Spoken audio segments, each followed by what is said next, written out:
Fala aí, galera do oitavo ano, tudo bem com vocês? E aí, vamos lá para mais uma aula de história, né? A gente está finalizando aqui a unidade 3 para começar a unidade 4, tá, pessoal? A unidade 3 ele é muito fácil para vocês, muito moleza. Até comentei no plantão aí com a Manu, com a Maria, com o Matheus, todo o pessoal que entrou no plantão, né? Todo mundo que entrou no plantão escutou isso aí. E a gente comentou que essa matéria sobre a expansão territorial dos Estados Unidos, né? A gente também já tinha visto em geografia. Lembra que eu falei para vocês, por que é importante entender essa matéria dos Estados Unidos? Porque a gente já entendeu a história da Inglaterra, a história, né, da França, um pouco da história da Alemanha e da Itália, que vão ser as precursoras aí para estar causando, né, infelizmente, a Primeira Guerra Mundial, que é a matéria do nono ano. É a primeira ou segunda matéria que a gente vai ver logo no começo do ano aí, no ano que vem, obviamente. Só que para entender também isso aqui, tem que entender um pouco dos Estados Unidos, porque os Estados Unidos ele também vira uma potência mundial. Ele é o primeiro país republicano, digamos assim, que não é monarca, que cresce na hegemonia mundial, principalmente pela venda de armamento na Primeira Guerra Mundial e por outras questões aqui históricas, né? A gente abordou na última aula, falei um pouquinho para vocês do expansionismo dos Estados Unidos, né? A gente vai dar sequência hoje na 435 aqui, para falar um pouco mais dessa fase. Essa matéria é muito de boa, tipo, se vocês lerem em casa, a gente consegue explicar tudo de maneira bem fácil, só precisa da leitura bem aprofundada de vocês. Se vocês lerem, fica fácil. O que eu vou explicar, falar aqui, quem leu, entende claramente. Bom, os Estados Unidos ele fica independente em 1776, né? 4 de julho de 1776, né? Pelas mãos aí digamos que, do pessoal que estava separando contra a Inglaterra, mais Maria fazendeiros, tudo, o pessoal que tinha algum poder ali aquisitivo, que era a favor da separação, né? A gente tem como primeiro presidente George Washington, né? Ele foi um militar líder aí nessa questão. O fato é que eles separam e as 13 colônias viram 3 Estados Unidos, né? Por isso que eram 3 estados que se uniram e formaram esses Estados Unidos da América. Começa o expansionismo para o oeste, né? Eles têm várias áreas compradas, né? Tratados com a Inglaterra, áreas tomadas do México. A gente já viu isso, a gente comentou no plantão também. Mas logo depois disso, a gente tem aí alguns anos se passam, né, forma o país Estados Unidos, e no ano de 1860 acontece deflagrada a Guerra de Secessão. A Guerra de Secessão tem vários motivos, mas o principal é o conflito entre o Norte, né? O Norte era abolicionista, queria acabar com a escravidão, o Norte era a favor do mercado interno, né, fazer os primeiros produtos do mercado interno, e expansionismo industrial, digamos que expandir o território, fazer ferrovias, crescer a área do Norte. Né? O Norte era mais desenvolvido na área industrial nessa questão assim, e também queria, digamos que, acabar com a escravidão, contra o plantation, era mercado interno. Né? Pequenas propriedades também, e esse ponto principal. Já o Sul não, pessoal. O Sul já era um pessoal que queria voltar a ter laços econômicos com a Inglaterra. O Sul era a favor da escravidão, né? O Sul era escravista.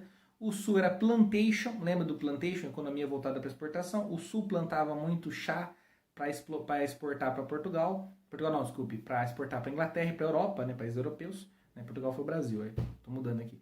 Então o pessoal do Sul queria voltar a ter laços com os ingleses, né, o pessoal do Sul era bem exportador, era plantation, era economia, né, voltada para propriedade grande, latifundiários, né, fazendeiros, né, a maioria queria um trabalho escravo para trabalhar nas suas lavouras, suas fazendas, por isso que o Sul até é chamado de mais preconceituoso nessa questão. Algumas pessoas, né, receberam essa taxação. E o Sul também, os fazendeiros aí nessa questão, eles digamos que eram a favor da escravidão para ter a mão de obra, né, para trabalhar para eles. E tinha até a bandeira mudada, né? Eles fizeram em 1860 uma tentativa da chamada Guerra de Secessão. A Guerra de Secessão, tipo, uma separação entre o Norte e o Sul, na qual o Sul queria mudar a bandeira, queria ser tipo os Estados Unidos do Sul, assim, né, a bandeira diferente, né? Eu até comentei com vocês no plantão, né? E eram os confederados versus aí, né, o pessoal do Norte e do Sul nessa questão, e eles guerrearam contra o Norte, né? O presidente eleito na época foi o Abraham Lincoln, aquele famoso presidente daquela barba, né, bem notável, da cartola. O Abraham Lincoln ganhou a eleição, tinha prometido que não ia acabar com a escravidão, mas ele ganhou a eleição em 1860 e aboliu a escravidão. Daí a guerra foi deflagrada, tudo o Norte ganhou, o Sul perdeu, o Sul foi obrigado a se atrelar ao Norte, virou um país unicamente, né, voltava antes, forte. E logo após disso o Abraham Lincoln foi assassinado, né, por um sulista extremista. Aí você tem também a questão da ocupação da lei de terras, né, a chamada Homestead Act. Depois vou até pedir ajuda para o professor Max aí para me dar uma força nesse inglês aqui, que de inglês eu tô mal das pernas. Mas em 20 de maio de 1862, logo após a Guerra de Secessão, né, essas terras do noroeste dos Estados Unidos, a área oeste, o chamado Faroeste, expansão para o oeste aí, eles poderiam dominar, né, a terra, digamos, se tornar cidadãos estadunidenses, né, caso aí os imigrantes, sobretudo europeus, esses colonos tinham a obrigação de manter as propriedades produtivas por no mínimo 5 anos, ou seja, essa terra era assim, essa lei, quem usasse a terra era dono dela, se não usasse poderia perder a terra, era uma tipo assim, só vai ter a terra quem usar ela. E aí começa a famosa Marcha para o Oeste, ou o Faroeste, a famosa época dos Bang Bang, né? Quem assistiu o filme De Volta para o Futuro 3, quem assistiu o Cavaleiro Solitário, quem assistiu os filmes aí, né, do Clint Eastwood, que fala, não lembro o nome agora dele, mas tem vários personagens de cinema, desenho animado, até no Pica-Pau, né? O Pica-Pau Pé de Pano, tem várias passagens deles no Velho Oeste, né? O Velho Oeste aí. Mas eles tinham problemas nessa época aí, né? Essa expansão pro oeste, essa marcha pro oeste, acabou ocasionando o massacre de índios, né? O Pica-Pau que eu diga, né? Quem assistiu o Pica-Pau, quantas vezes o Pica-Pau Pé de Pano não atormentou a vida do índio ali, né? Que mais? Foi justificado a massacre, a morte dos índios, né? Em prol do progresso, da expansão, ó. Doutrina do Destino Manifesto. Se seguir nessa doutrina, Deus havia reservado um futuro glorioso para a sociedade estadunidense, principalmente para os brancos aí que tinham a obrigação de levar a cultura e civilização a todos os povos indígenas nos Estados Unidos. Então muitas tribos indígenas, Apaches e Yankees, né, os famosos Yankees aí, foram dizimados em prol do progresso estadunidense, da marcha para o oeste, tá? Então vocês vão ver um pouco disso na apostila, né? Tem essa questão toda envolvida, né? Muitos índios eram combatidos, né? Assassinados, ou acabou também misturando um pouco das culturas aqui. No filme De Volta para o Futuro 3, eu gosto muito da passagem do filme, que ele, apesar de ser ficção, né? O cara viajar no futuro, pro futuro passado com carro é loucura, né? Mas logo no começo de Volta ao Futuro 3 aparece o ator lá, ele chega com o carro no futuro, no passado, 1855, se não me engano, e ele dá de cara com um monte de índio nos cavalos lá pulando no Velho Oeste, né? Aí você tem o fim da escravidão e a Guerra Civil, a escravidão é abolida, os Estados do Norte abolam a escravidão e após a abolição em todo o país dos Estados Unidos é abolida, a expansão, né? Aí começam as leis de protecionismo alfandegário, proteger o país, digamos assim, né, fortalecer a economia norte-americana. E aí vocês vão ver um pouquinho dessa expansão e fim da escravidão depois da Guerra Civil na página 436. Vocês têm aí, ó, depois da Guerra de Secessão, né, a área que era livre, os estados confederados, né, o pessoal aqui mais do sul, né, os estados escravocratas, né, que estavam em roxo aqui, e a área do campo de batalha, né, circulado ali na área da Pensilvânia, entre Maryland ali. E as operações aí que fizeram, né, de tentativa de depois da deflagração da Guerra de Secessão, tá? Tem um pouquinho aqui dos partidos que surgiram depois, né? O Partido Democrata, o Partido Republicano, que até hoje aí tem a divisão. Lá nos Estados Unidos eles não têm muitos partidos, não é que nem o Brasil, que o Brasil tem PT, PSDB, PMDB, PL, PL, tem tudo quanto é P. O Brasil é um pluripartidarismo, desde os anos 90 para cá tem um pluripartidarismo. Mas nos Estados Unidos não, é os democratas ou os republicanos, você escolhe um lado ou outro, né? São os dois pontos aí. Até hoje lá é assim, vocês viram a eleição do Biden aí, depois que o Trump perdeu, né? O Trump perdeu, o Biden foi eleito, vocês veem que eles têm dois lados lá, eles votam o voto é meio que indireto, eles votam o delegado de estado que vai estar elegendo aí, escolhendo, né? O delegado juntamente o número de delegados de estados que faz quem ganhar ou não o presidente, né? Por meio que representatividade.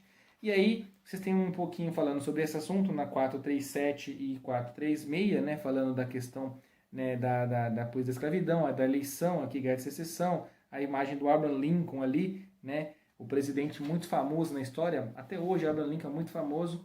O fato é que depois da Guerra de Secessão e o fim da escravidão, né, a questão bélica, os caras começam a enriquecer muito nos Estados Unidos, começam a ganhar muito dinheiro, trabalho ali, o norte vindo industrializado, né. Só que o pessoal do sul ainda acontece vários problemas, eles são bem polêmicos, né?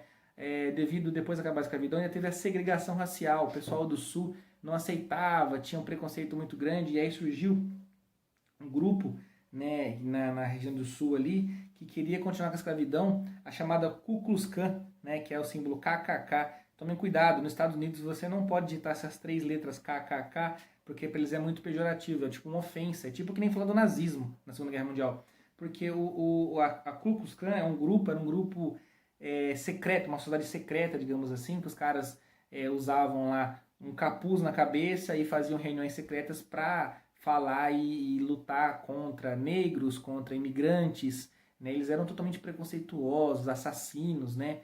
E é muito triste essa sociedade aqui, porque como está falando aqui, ó, com o fim da escravidão e a guerra de secessão, os Estados Unidos tiveram vários problemas de racismo no território. Homens livres, brancos e livres, né, negros libertos e homens brancos contrários à segregação racial para construir uma nação democrática. Mas que nem a Ku Klux Klan, não tem imagem aqui dela, né, mostrando essa parte bem triste da história. E o triste é que quando foram descobrir, não tem alguns pontos da história que falam disso, quem eram esses membros da Ku Klux Klan, esses caras que botavam capuz na cabeça, queriam queimar, aí, queriam matar os negros, queriam matar, né, as pessoas imigrantes, tudo, eles eram as pessoas que justamente deveriam defender a sociedade. Tinha dentro da Ku Klux Klan médicos, advogados, professores, tinham pessoas que eram para ser defensores da sociedade e não fazer mal a ela, né? Então, se vocês pesquisarem um pouco sobre a Ku Klux Klan, é uma história bem macabra, bem triste, assim, mas infelizmente ela existiu. E ainda hoje, século XXI, tem gente que diz que ainda existe mesmo. Eu acho uma tristeza, eu acho um absurdo falar isso, né? Mas o pessoal do sul dos Estados Unidos ainda teve muito disso, preconceito aí, mesmo após a abolição da escravidão, o pessoal do sul ainda tem, né, um ponto a falar disso. Você vê que mesmo hoje, né, século XXI, 2020, ainda tem lá, né, teve assassinato de negros lá, um policial matou um lá por questão foi mobilizar o cara, sufocou, matou o cara, né, passou até no jornal, os caras começaram a manifestação, quebrar tudo, né, defendendo, falando sobre a morte dele. Eu acho, né, você vê que como a vida humana foi banalizada em alguns pontos, até hoje, 2020, né, ainda tem essa tristeza nesse ponto. Então você vê como é importante estudar a história, ver quando ele surgiu e tentar acabar com isso, né? Igualdade entre as pessoas é o correto, né? Eu acho que, vamos falar na parte histórica aqui, pessoal, a gente estuda história para não cometer os erros do passado, né? Eu acho um absurdo você querer segregar, separar negros de brancos. Somos todos irmãos, todos filhos aí, né? Somos todos, digamos, humanos, né? Então é só uma raça humana. Então, a gente fala segregação racial nos Estados Unidos, mas ele vai muito além disso, né? A gente tem que lutar por leis e pontos que defendam as pessoas e não façam mal a ninguém, né? Ninguém pode tirar a vida de ninguém, né? Bom, aí depois disso vocês têm finalizando aqui, tem um jogo rápido com duas questõezinhas básicas, depois tem um A e B aqui na 2. Aí vocês vão fazer com calma, na próxima aula eu venho com a correção para vocês. É uma pesquisa também, ó, sobre a Ku Klux Klan e sobre a segregação racial nos Estados Unidos, né? Aí, pessoal, vem sobre o imperialismo estadunidense na matéria seguinte, na 439, tá? 439 e 440. Mas essa eu vou explicar na próxima aula, tá? A gente vai falar aí sobre a questão do imperialismo, vamos falar da doutrina Monroe, né? E do Big Stick, que é o grande porrete dos Estados Unidos, né? Que foi os Estados Unidos crescendo e dominando toda a parte da América, influência capitalista econômica aí, né? Vamos falar do Roosevelt, né? Do expansionismo dos Estados Unidos aí, até se tornar uma grande potência que vai fazer eles participarem da Primeira Guerra Mundial também. E depois vem os exercícios. Mas quem quiser ir já lendo a página 439 e 440, pode ler, que a próxima aula eu vou explicar, em 5 minutinhos eu explico isso e já começo a explicar os exercícios, tá? Aí tem 2 páginas de exercícios aí, 3 páginas, né? Alguns é Max Desafio, tranquilo. E daí a unidade 4 a gente começa ainda na próxima aula, depois da correção. Acho que nas próximas 4 aulas a gente já finaliza aqui a unidade 3 e 4. A 4 é bem de boa, porque a 4 bate com a matéria de história, de geografia, as duas se ligam, né? A matéria de geografia se liga à matéria de história, que é expansionismo imperialista na África, na China, na Índia, né? A gente vai entrar a dominação da África. A mesma matéria que a gente viu em geografia, vai ver agora em história, mas na parte histórica, né? Como que ela influenciou a geopolítica mundial, né? Vamos falar da questão aí das tecnologias que surgiram, vamos falar da dominação do capitalismo forte, o oligopólio, a partilha da África, vamos falar da Rússia e do Japão, vamos falar da Conferência de Berlim, que foi a chamada fatiando a África, né? Comendo bolo africano, digamos assim. Depois tem o imperialismo português, todos os imperialismos que teve na época, para finalizar a unidade. Então, ó, gente, a unidade 4, né, é muito de boa para fazer, porque ela vai bater com os interesses que vão causar a Primeira Guerra Mundial. Mas aí fiquem tranquilos que no plantão a gente mata esse ponto também, a gente entende toda essa questão aqui conversando. Gente, essa matéria é muito legal, muito interessante. Se você entender isso aqui, você entende o mundo hoje, cara. Você entende como funcionam as coisas hoje, por que cada país tem seu território assim, por que o governo de um é assim, o governo de outro é assim. Gente, eu vou dar uma ideia para vocês. Quem entendeu a Revolução Francesa e a Revolução Industrial, né, e Estados Unidos aqui, vai entender a Primeira Guerra Mundial. Entendeu a Itália, entendeu a Alemanha, vai entender a Primeira Guerra Mundial. Quem entender a Primeira Guerra Mundial vai entender o Entre Guerras. Quem entender o Entre Guerras vai entender a Segunda Guerra Mundial, que é o boom histórico. A Segunda Guerra Mundial, aluno entra no 6º ano querendo aprender a Segunda Guerra Mundial e no 9º ano aprende, certo? E quando você passa da Segunda Guerra Mundial, você entende Guerra Fria. E da Guerra Fria você entende o mundo hoje. Então você vê que vocês estão entrando num ciclo que um leva ao outro. É igual o Pokémon, vai evoluindo. Se você não aprender um, você não aprende outro. Por isso que eu falo para vocês, meus queridos, prestem muita atenção nas próximas aulas de História e Geografia. Elas se ligam, tá? Elas vão fazer um bem bolado legal ali, um vai ajudar a outra. E quem for bem nesse final de ano, o nono ano vai ser tranquilaço. E outra, vai ser bem interessante. Vai ser tipo assim, tipo, sabe, final de novela, congela, pá. Veremos nos próximos episódios. É tipo isso, entendeu? Então eu vou dar essa dica para vocês. A próxima aula, então, eu venho aqui terminando de explicar os Estados Unidos, tá? Parei na página 439, que é a próxima explicação, beleza? Então, pessoal, qualquer dúvida, me chama no WhatsApp, aí a gente bate um papo, conversa legal, tira dúvida e faz o diálogo desse tema, beleza? Pessoal, um abraço para vocês, até a nossa próxima aula.